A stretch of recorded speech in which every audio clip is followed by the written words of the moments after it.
I was just touching base to see when you think you might be coming back. You know, I'm just worried that you're not going to find your stride here if you keep going off-world all the time, Kara.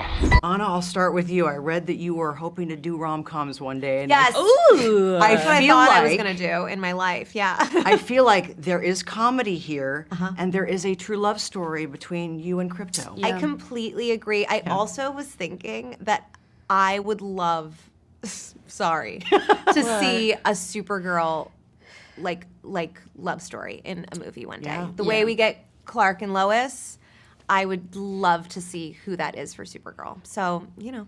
However, I feel like there's a lot of work still to be done before we get to that I know, point. she might not be there. I know.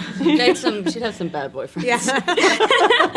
You know what, though? It's interesting. If you were her friend, because we all grieve loss in different ways, obviously, and she has been struggling for what feels like an eternity. If you are her friend, how do you pull her out of it?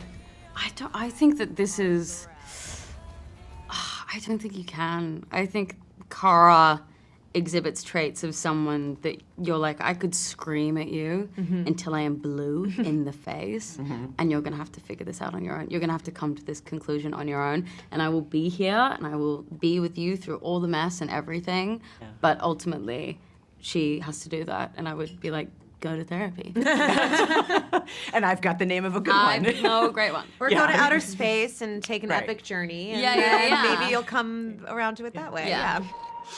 You're hurting my head.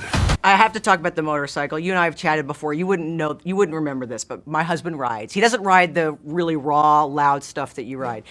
This is a cool bike, but I would imagine it's not something that you're used to riding. It doesn't necessarily even look like fun to ride because it's so big and Yeah, it's a very challenging bike because the missiles are on the ground, so you can't really.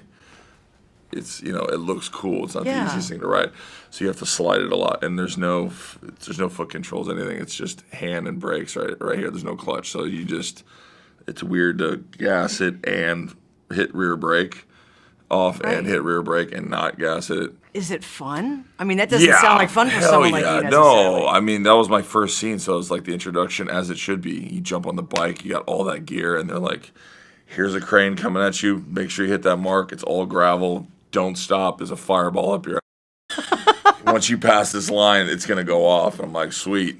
And I'm like, I remember just going like, just give it, because it's not gonna turn unless you fully slide.